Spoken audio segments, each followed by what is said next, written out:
Well, hi folks, thanks for joining. We're super excited to have Joe and Casey joining us from Faunalytics today.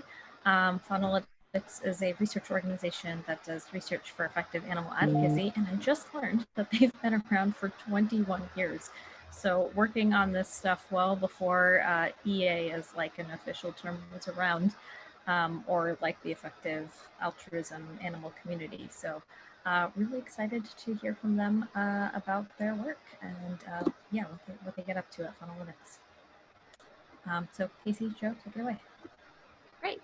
Let me just share my screen. Cool. Can everyone see my screen now? Oops. Not what I meant to do.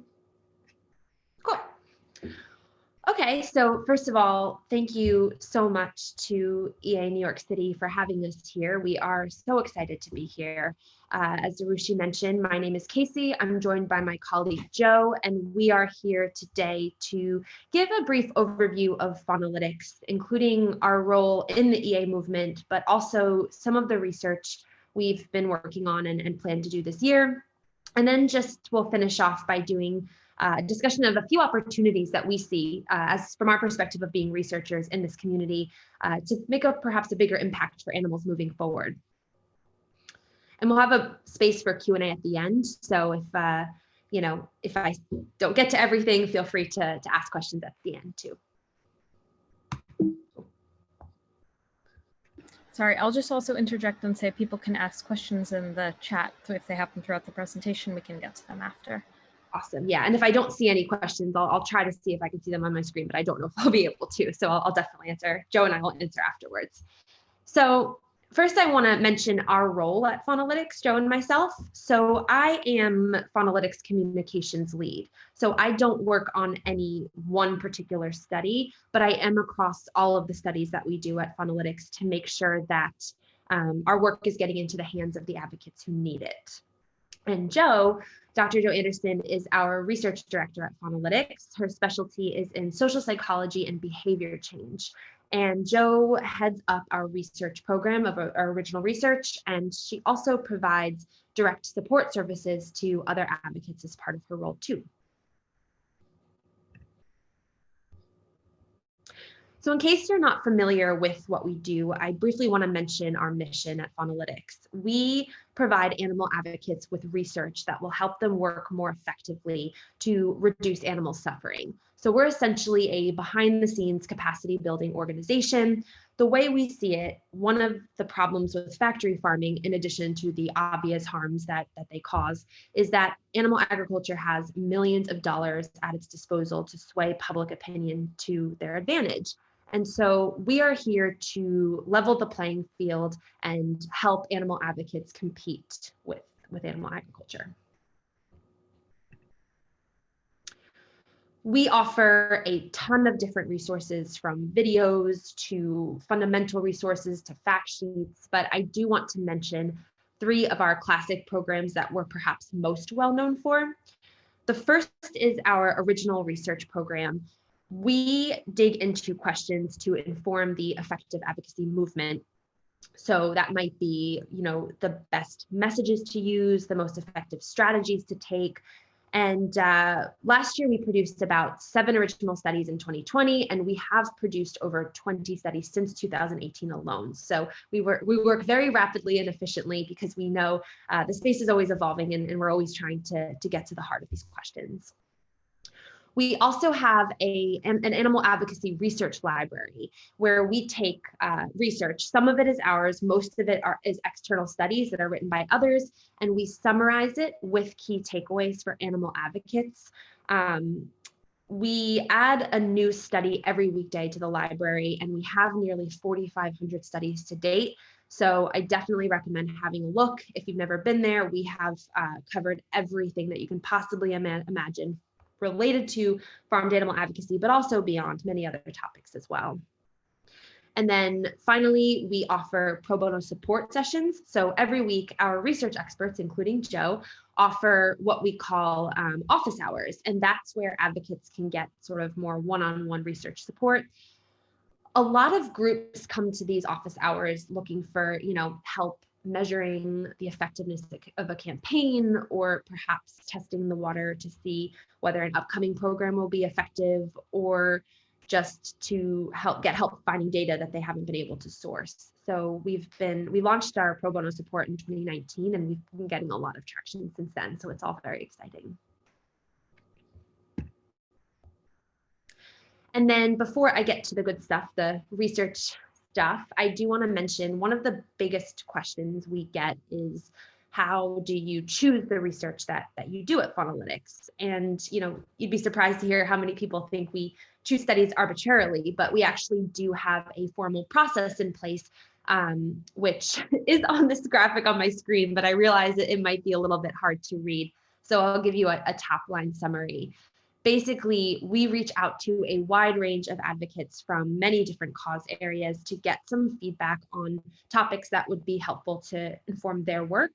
And then internally, we rate these topics based on, scale, tractability, neglectedness, but also which topics will be feasible for us given our capacity, meaning like our expertise, and what we do here at Faunalytics, and also our mission. We're going to be doing another round of research prioritization this year. So another reason I'm bringing up this slide is, if you have a research topic that you are really interested in, I want to, encourage you to visit this link that I've provided here, the potential projects link, because we accept study submissions and ideas from everyone. So I can promise you that we will consider every topic that is submitted. So if you do have ideas, please feel free to send them through. Great. So as I mentioned, we completed 7 original studies in 2020. And because there's quite a few things we want to get through today, we only have time to talk about 2 of them, 2 studies that we have done, 2 studies that we'll be working on in 2021. But if there is a study that we've done that I don't talk about, please feel free to ask about it in the Q&A, because we would love to talk about it, and we wish we could get to everything, but that's not always possible. So great. So the first analysis I'm going to talk about is our animal product impact scales. This was by far one of our most popular studies of last year. We assessed 98 categories of animal food products with the goal of revealing which ones cause the most animal suffering and animal deaths to feed the US population per day. Our goal with this was to help companies identify which products they should target with, cultivated products or, plant-based product alternatives. But we also found that this study was really helpful for advocacy groups, for example. They were able to see which products were the most harmful and which ones they should be targeting with plant-based advocacy campaigns. And I know that other groups have attempted this sort of analysis before, but ours differed primarily in the level of specificity. We got into the very granular details, like, breaded chicken breasts versus unbreaded chicken breasts. So we were able with this analysis to go into that level of detail, which was really exciting and really important. And we produced, for example, this is one example of a scale that we produced. Here are the top 10 products that cause the most animal suffering to feed the United States per day. And so we ranked that in top 10, as you can see on the side. And I've sort of listed them out because I realized the writing's very difficult to read. And if you visit the URL at the top, you can see all of these scales. But I've been having trouble clicking to external sites from my PowerPoint. So the best I could do was put it in this slide. But it may come as no surprise to those who are in the effective animal advocacy community that chickens and fishes dominate the list here.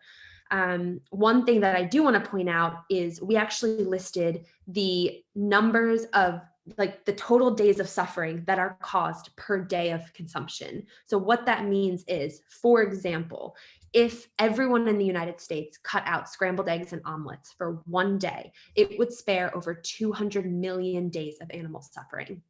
And that is an absolutely harrowing number to come to terms with. And it's really devastating. But we were really, it's bittersweet to say we are very proud to be able to give that data, because it shows just how important it is to look at these products in particular. And I also want to point something out. We often get the question, what about shellfish and what about shrimps? We did actually do analysis on shellfish and for example, shrimps, but we didn't include them in this overall list of total suffering and total deaths. The reason being the scale, oh my gosh, it is absolutely enormous. The numbers of shellfish who are harmed to feed us, it's just astronomically high, and it dwarfed all the other numbers, and therefore we decided to put it in its separate analysis, also recognizing that there may be some qualitative difference for invertebrates versus vertebrates. So we wanted to give people some flexibility in how they use and interpret our findings.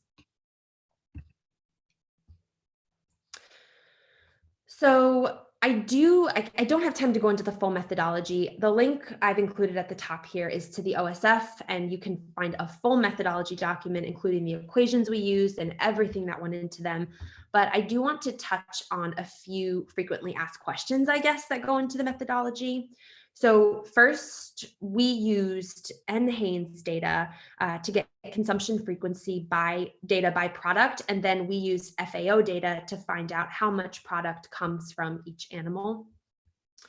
We adjusted our calculations based on things like, food waste, pre-slaughter mortality, animals who die to be fed to other animals. So we realized, it's of course important when you're eating an animal product, you're not just harming that animal, you're harming other animals who are also killed in the system. So we wanted to make sure our equations accounted for that as well.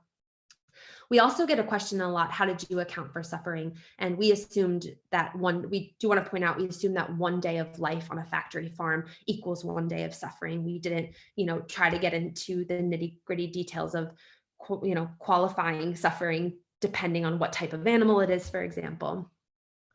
And then finally, for fishes and shellfish, we know that it's often unclear which fish is used to create each fish product. And there's been research done that shows it's often ambiguous and stuff. So our calculations were based on averaging several of the most commonly eaten fish species in the United States.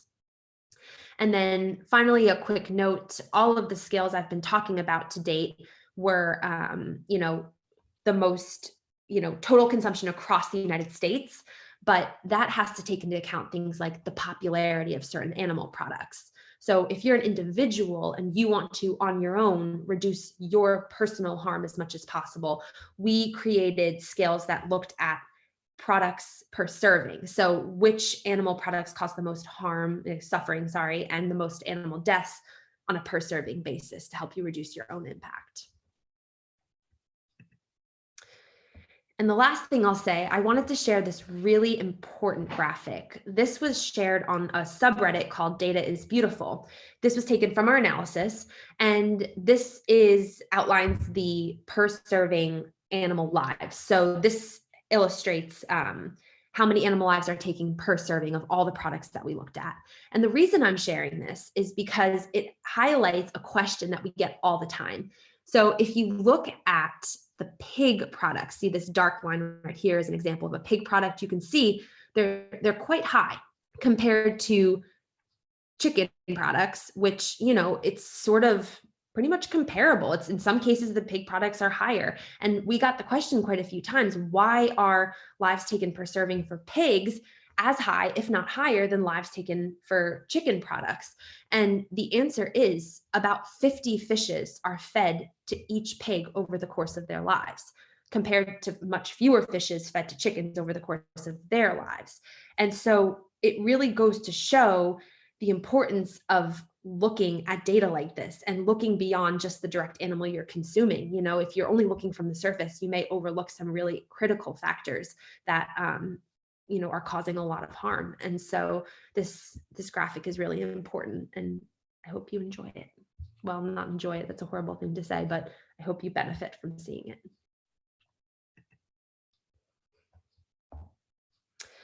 And the second study I want to mention is the last study that we did for 2020, which is beliefs about chickens and fish in the United States.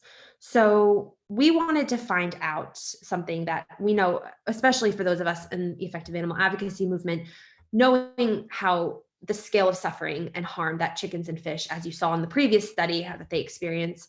We wanted to know, what beliefs do people in the US have about these animals? And from there, which beliefs are linked to two key outcomes. The first, people's willingness to sign a petition to get some institutional welfare changes. And two, people's willingness to take a pledge to reduce their individual consumption of chickens and fishes. So we initially did some scoping research. We asked advocates and members of the public to share beliefs that they think people have about chickens and fishes. We made a short list, and then we did a survey of a representative sample of US respondents. And we asked the sample to indicate how strongly they agree or disagree with each belief. We did randomly assign each participant to either the chicken category or the fish category so that no one was answering questions about chickens and fishes. And then at the end, we asked everyone to sign a welfare petition and to take a diet pledge. I will say we also randomized the order of that. So one person might have been asked to, sign the petition first. Another person might have been asked to take the diet pledge first. And then we were really interested in these two outcomes in particular because it does show two different routes of change, institutional versus individual. And at the bottom here, I've included a few sample beliefs that we included in the survey. So the largest correlations, as for taking a pledge to reduce fish suffering, were fish are more intelligent than people give them credit for. Many fish farms have horrible living conditions, and fish are loving.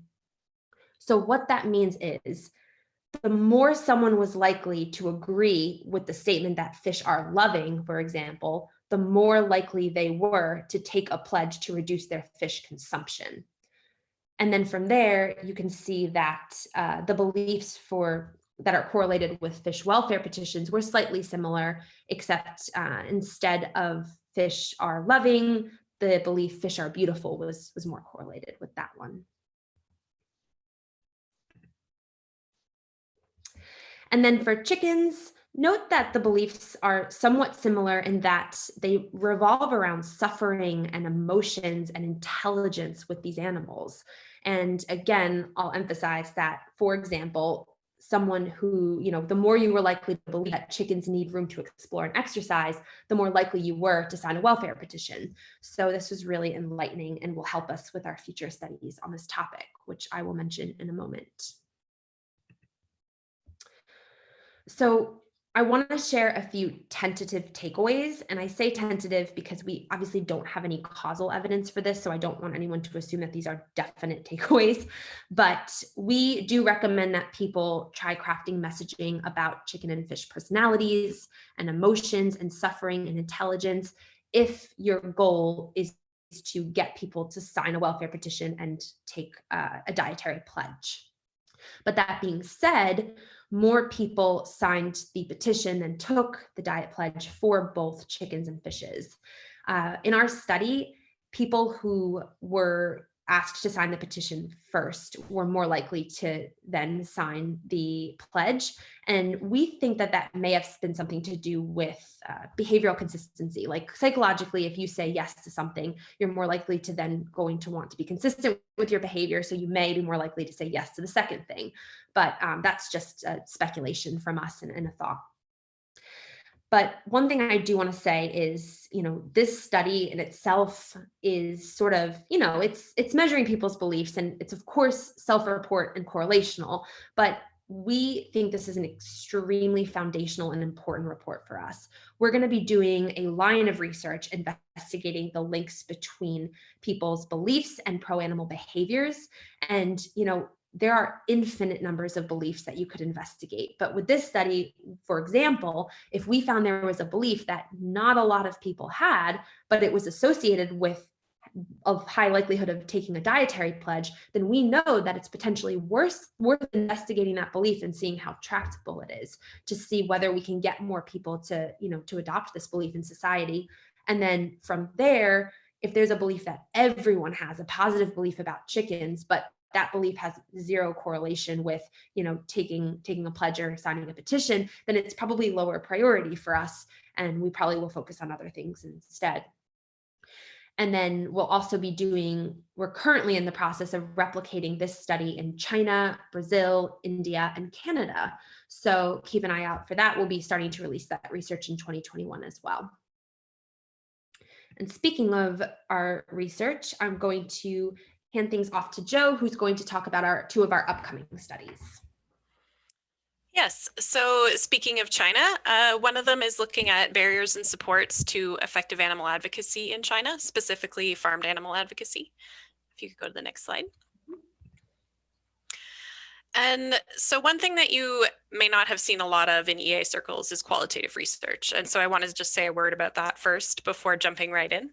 The farmed animal advocacy movement in China is quite small, especially when you compare it to the huge network that we have of various types of organization, EA organizations, grassroots organizations, everything in between in the US.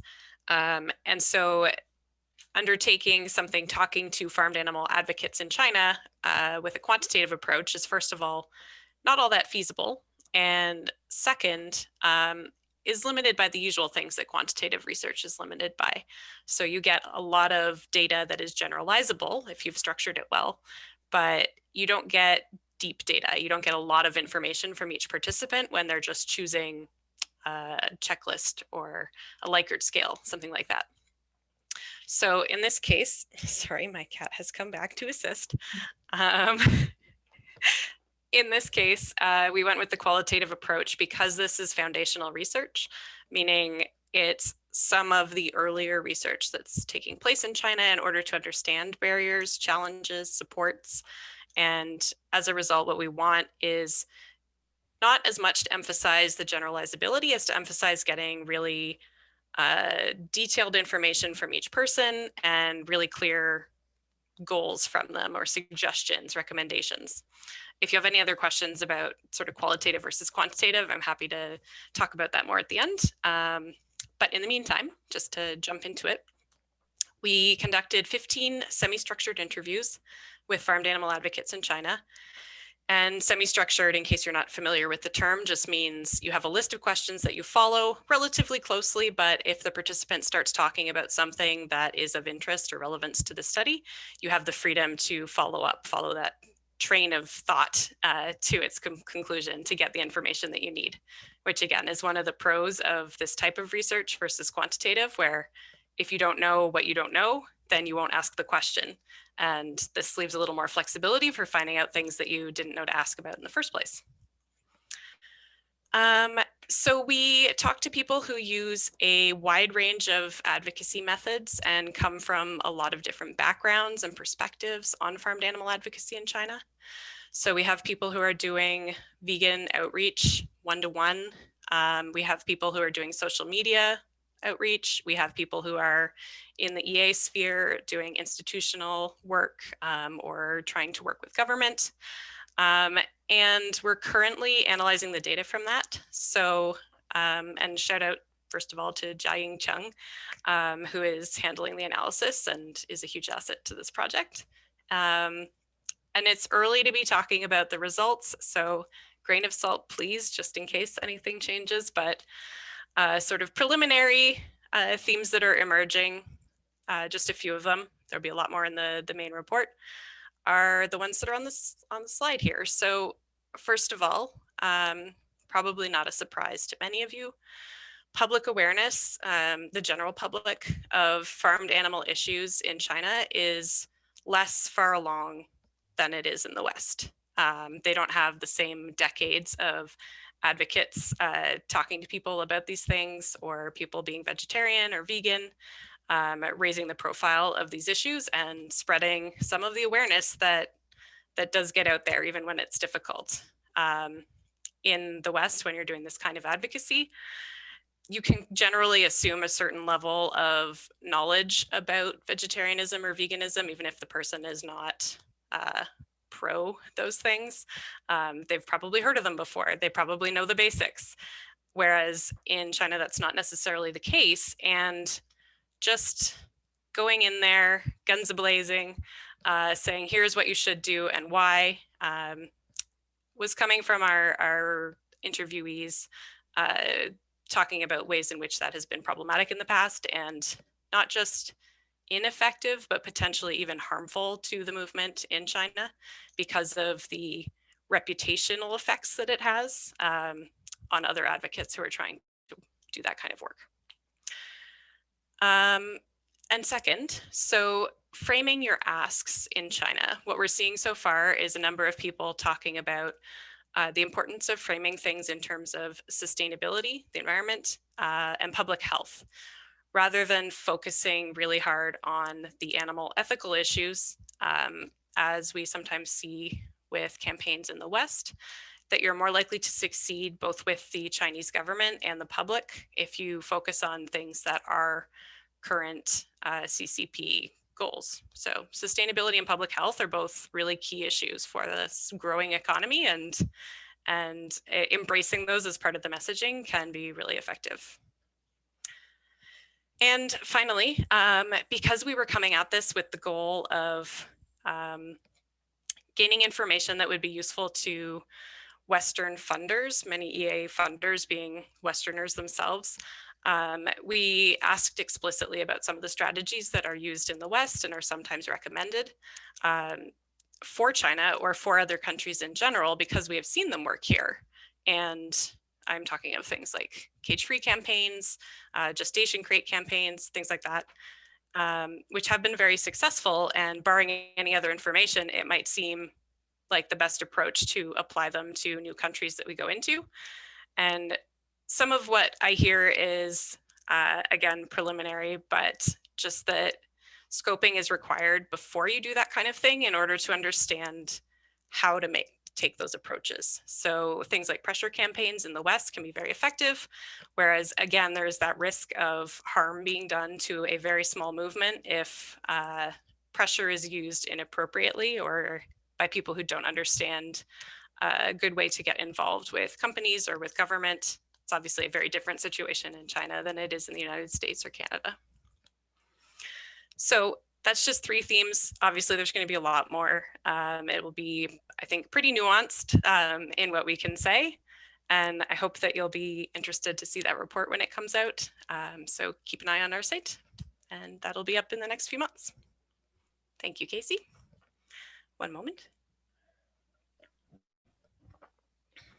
So the next study I want to talk about is one that I am really excited about because I feel like it is just right at the core of what we're doing as effective animal advocates, trying to understand the relative effectiveness of different advocacy approaches. So in this case, this is where a lot of advocates who have done grassroots work come into research from, saying, I've seen things done this way, I've seen things done that way, you know, leaflets to Anonymous for the Voiceless, to disruptive protests, to everything else in between. And we actually don't have very good evidence about which of those things is more effective than others, in large part because it's really difficult to do. It's apples to oranges with such different methods. And you'll see the top few bullet points here are showing some of the examples that we included in this study. Again, quite disparate in terms of the type of advocacy, the way that the person experiences it. So some of the examples, social media posts are obviously quite common. Classroom education is much less common. And I'm saying this anecdotally, but we are now starting to collect the data that shows that, yes, that is actually true. That we're going to be able to put some numbers to the commonality of having experienced each of these types of advocacy with a general population sample that we will weight to be as representative as possible and get a sense of like I say here, the 5-year base rates. So people's memory of having experienced these things within the past 5 years. So from that, we'll be able to first say, here are how, oh, sorry, question? Nope, okay. First be able to say how common each of these things are, or at least how commonly they're remembered, which from an effectiveness standpoint probably equates to the same thing. And that will be useful for cost effectiveness type of analyses. And on top of that, we are asking people both in open-ended format and closed-ended format about their reactions to the experiences that they've had. So whether they felt more or less sympathetic to farmed animals after seeing these things, after each individual thing, that is, whether they felt anger toward protesters, if that was what they saw, whether they had changed their dietary consumption. So a number of different things, some others as well. And for each of these, we'll be able to look at differences between people who saw versus didn't see any of these types of advocacy. So the examples here as well as others, and correlate them with their current behavior. So whether they're vegetarian, vegan, omnivore, whether they buy plant-based products regularly, humane labeled products, a number of other things as well. So kind of like with the chicken and fish study that Casey was talking about, it's correlational for now. Our goal with all of these programs of research is to start with these descriptive studies where we get a sense of the current state of things. And in this case, the only way that I think is really plausible to compare such an apples to oranges question by asking people to reflect on their experiences and report back. But we will then follow up with a second phase of this project where we're going to look experimentally, do a randomized control trial, comparing some of these things, perhaps the ones that look most effective or remembered by a reasonable number of people, haven't quite decided yet, but compare them more rigorously with more control and see what the immediate short-term effects of them are. So the goal of this research is to have the strengths of one part of it account for the weaknesses of the other. Like this part is self-report, retrospective, imperfect in those ways for sure. But we can include all of these really disparate types of advocacy. In the second part, it will be much more controlled, but it will also be limited in the way that we can present these things, because we obviously can't put some people in front of a disruptive protest and have other people read an entire book and call it equivalent. So we'll be more limited in that, but we'll have more experimental control. And then we will look at the results from both together to triangulate on what we think the effectiveness of the different types of advocacy is. Great, I think that's the end of that slide. Great. So I'll turn it back over to Casey, but thank you for listening to me nerd out about some of the research that we're doing right now and I'm very excited about. So if you have any questions, feel free to ask at the end. Back to you. Thanks. So before we finish up, we did want to bring up a few opportunities that we see to potentially make a bigger impact for animals from the perspective of being researchers in the effective animal advocacy community. So first, we don't always focus a lot on certain research methods, especially as Joe had mentioned earlier, qualitative methods, but we definitely feel that there's room for qualitative investigation in the movement and in research, especially when it comes to foundational research. So we know at Faunalytics that there is a lot that we don't know. And as you saw in our research on effective advocacy in China that we're currently doing, we're using these in-depth interviews in order to sort of have a scope for future things that we'll test quantitatively. And it has been incredibly helpful for us. And then we hope from there that other research organizations can benefit from that in our approach as well moving forward. Also, we want to talk about the importance of thinking holistically in research. So we believe very strongly in the importance of institutional change. But at the same time, we don't want to completely rule out individual change because we know that both are necessary for societal progress. And then on a similar note, we often focus on researching interventions that will help the most number of animals possible. But we also value research that looks at perhaps helping a smaller number of animals, but with more progress per animal. Part of the reason is that society shifts when pressure is applied from many different directions, and we've learned that from other social movements. And also, we want to make sure that our incremental changes are continuing to build on each other over time. So, for example, when we get to the point where 100% of egg-laying hens are cage-free, we want to ensure that institutions and the public continue to agree to take further steps. And so are our near-term wins working in sync with our longer-term progress? And that's something that we've been thinking about a lot. And then finally, we think that there's definitely room to include a wider range of disciplines and expertise in our collective research to make sure that we're looking at all of our foundational questions from as many different angles as possible. So at Faunalytics, a lot of our research takes, a social psychological approach, but we recognize that that's just a part of the equation. So we need economists to model economic shifts, economic impacts of shifts away from animal agriculture. We need animal welfare and behavior specialists to, test whether the interventions we're researching are actually going to have substantial improvements for animals. And we need advocates to, confirm whether changes for animals, how they're affecting marginalized humans who are also impacted by animal agriculture. And how can these causes be brought together to work in sync and make an even bigger impact for a better world?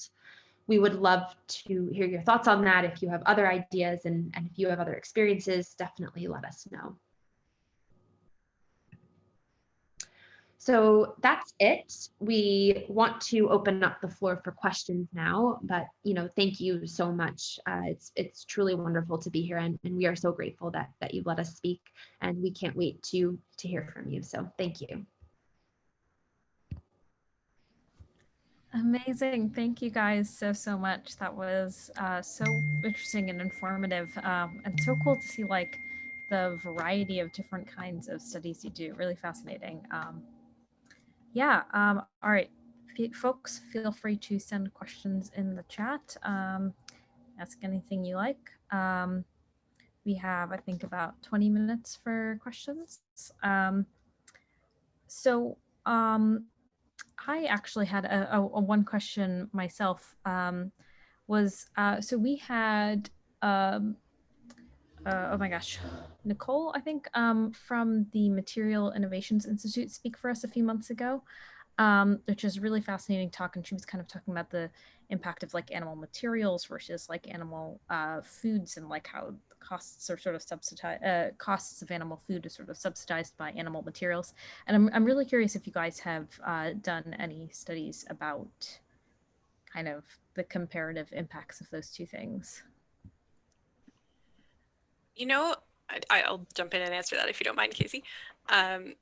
We haven't studied it directly, and I'm going to be honest, my assumption used to be that they wouldn't be all that comparable, and that's, I think, part of the reason that they haven't gotten a lot of attention. But recently I've actually been involved with just in an advisory role, kind of checking the math and the sources for another group that's doing work on that. I'm not sure if they've officially launched yet, so I won't They did officially launch. Oh, they did. Okay, yeah. Great. Okay, Circumfauna is the name. Circumfauna. Oh wait, maybe it was a different one. Anyway, I'll send the link. Sorry, it's a link. They just launched this week. I think it's. I'll send it. Thank you. Anyway, they are a project that is looking at the impact of materials like leather, wool, fur, silk, feathers. I might be missing one or two. And comparing them to the impact of the closest equivalent, essentially. And, no credit to me for finding all of that and doing the work. I just checked the numbers for them, but it's really staggering, the amount of CO2 that is down to things like leather. Oh my goodness, you're ridiculous. And thank you for the link, Casey. And the amount of water use that goes into it. Okay, sit down, please. Sit. Sorry, guys. Yeah,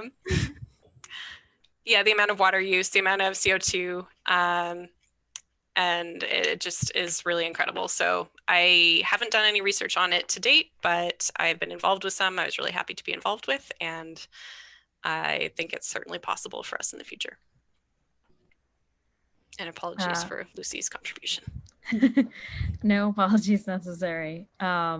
Yeah, I would be super curious to see that, because I mean, that was something that was really striking to me about Nicole's presentation as well, was to see kind of how much animal materials really matter as well. So would love to see stuff about that. By the way, if you guys are curious about that talk and didn't get to see it, we have it on our YouTube channel, and this talk will also be uploaded to our YouTube later if you missed part of it. So also I'll send the link for our YouTube channel in the chat.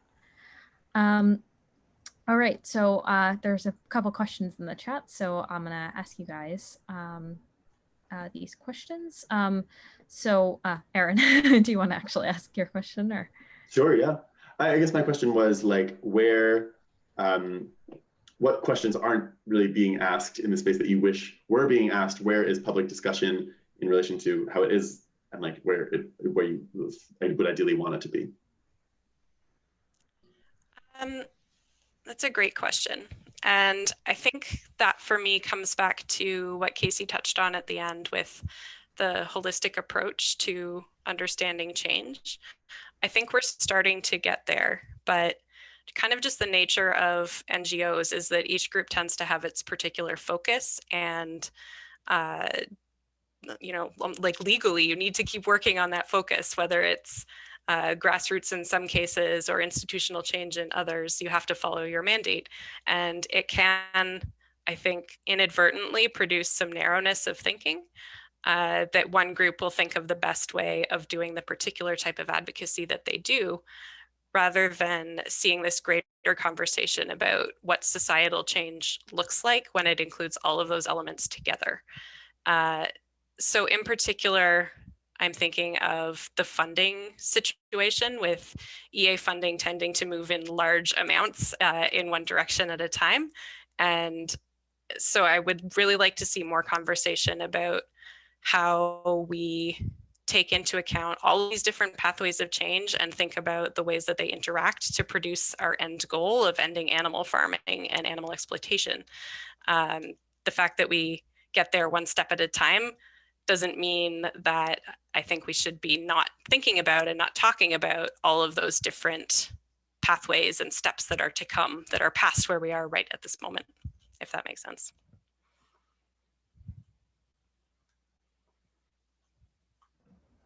Yeah, thank you. All right, so from Jacob, given that Faunalytics and maybe you two have been involved in the animal advocacy space for so long, what are the biggest changes that you guys have seen in the movement over the years? Personally, I guess I only became a full-time professional in this space about a year ago. And before that, I was in NYU's animal studies program. And I will say that I definitely think even from 2018 onward, it's been incredible, the wide scale, understanding and awareness of like cultured meat. I guess right now, obviously, a lot of it's in the academic and research space, but that's an area that has always fascinated me, and it's really exciting to see the momentum that's continuing there.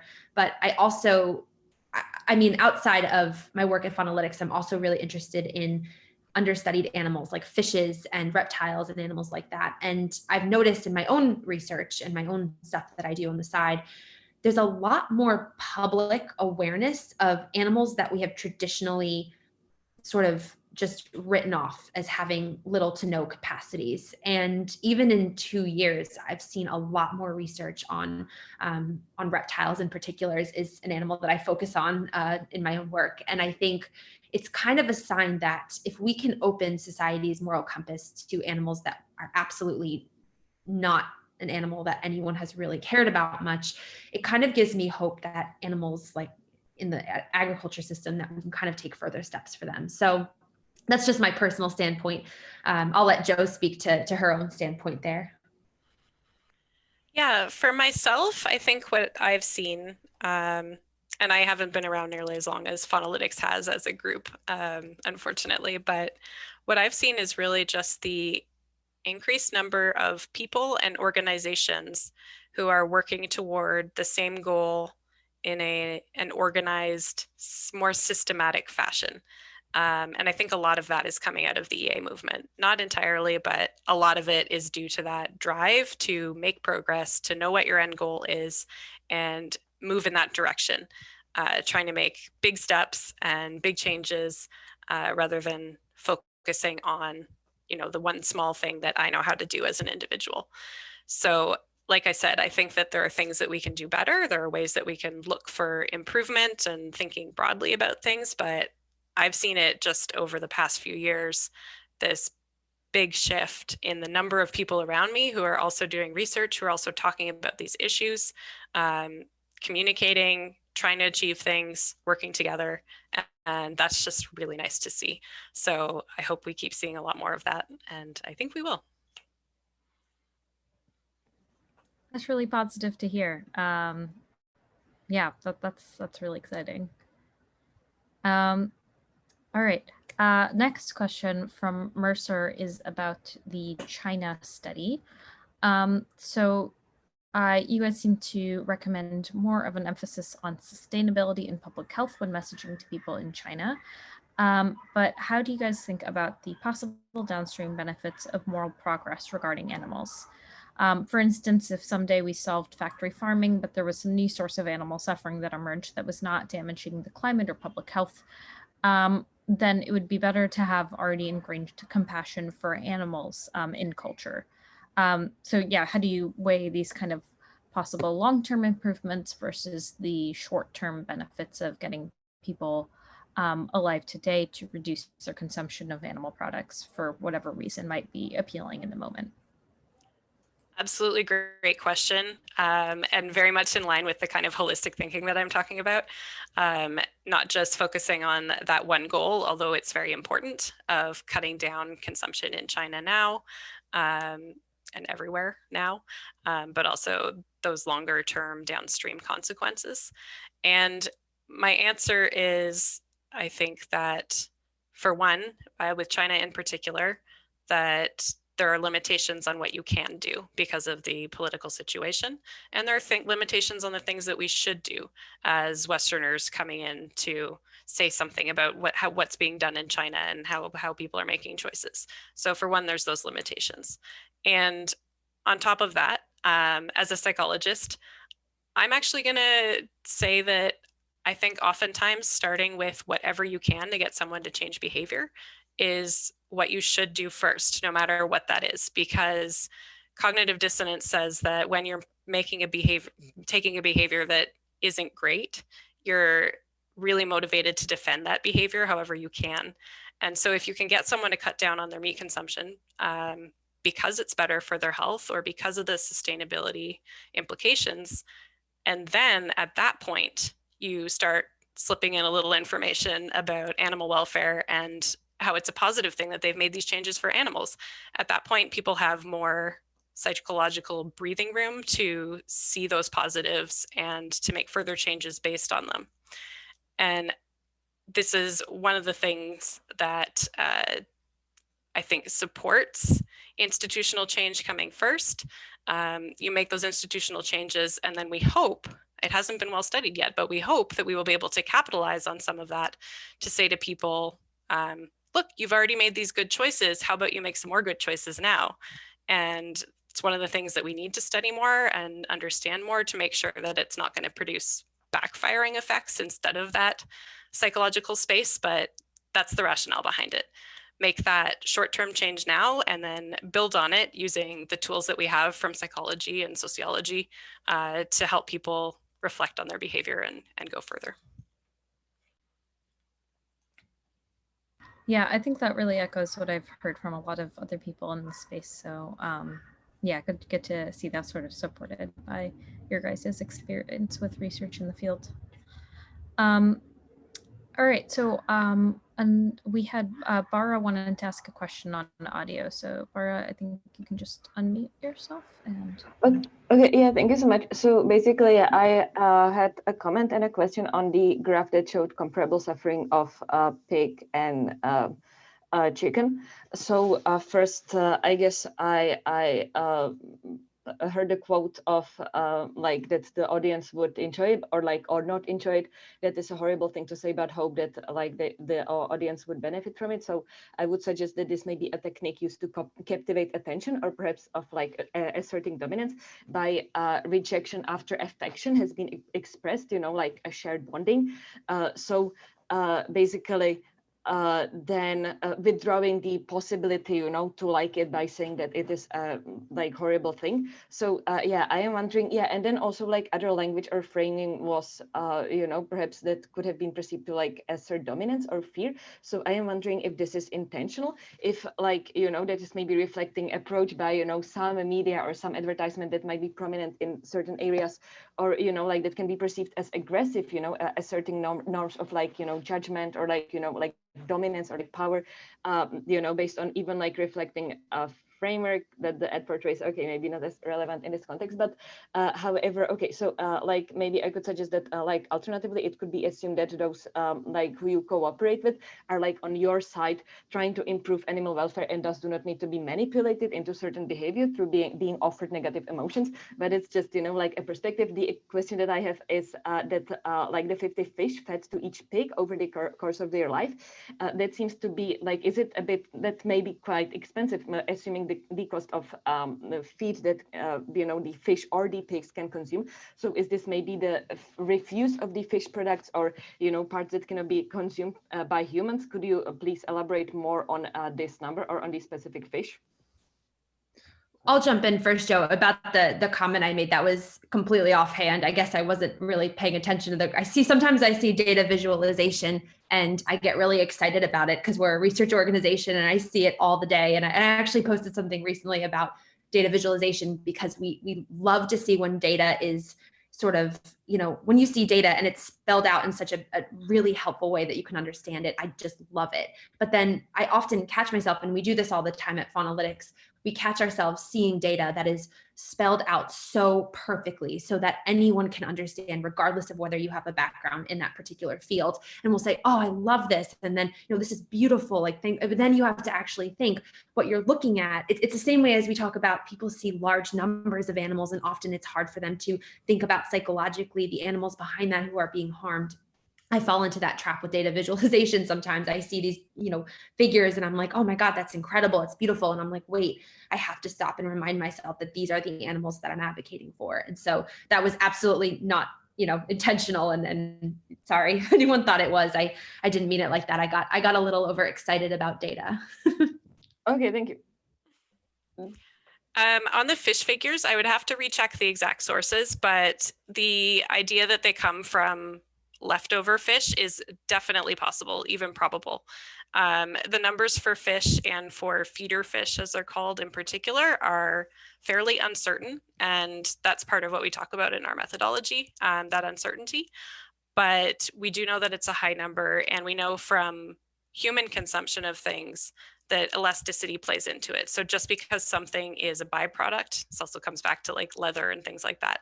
Just because something is a byproduct doesn't mean that it's not impacting the overall industry. Like I suspect, I don't know for sure, that the source of those fish that are fed to pigs or to chickens, they're still being paid for, even if it's lower than the price of something that they would be paying to feed to humans. They are getting subsidized essentially for producing those extra fish that are then fed to other animals. So while I don't know the exact numbers, if you sort of adjusted for that elasticity in the data, I definitely believe that it is a real and large number that go into that, and that would not just be sort of erased because they're like supplemental or, you know, byproduct, bycatch, that kind of thing. I hope that answers your question. Awesome. Thank you guys so much. Well, I think we have hit the hour, and I know that you guys had to wrap up at 7. So thank you again so much for your time, for the wonderful presentation. Really, really fascinating to hear about the work you guys are doing, and so cool to see that, you know, you guys have been like building this knowledge at Faunalytics for 21 years now, and really helping to build the effective animal advocacy space. So yeah, and thank you all so much for coming, everyone here. We'll be uploading the recording on YouTube later, so if you missed part of the presentation or you want to send it to a friend or something, that'll be up on YouTube later this week. And yeah, good night, everyone. Thank you so much for your time. Hope to see you at future EA NYC events. Thanks everyone for joining us.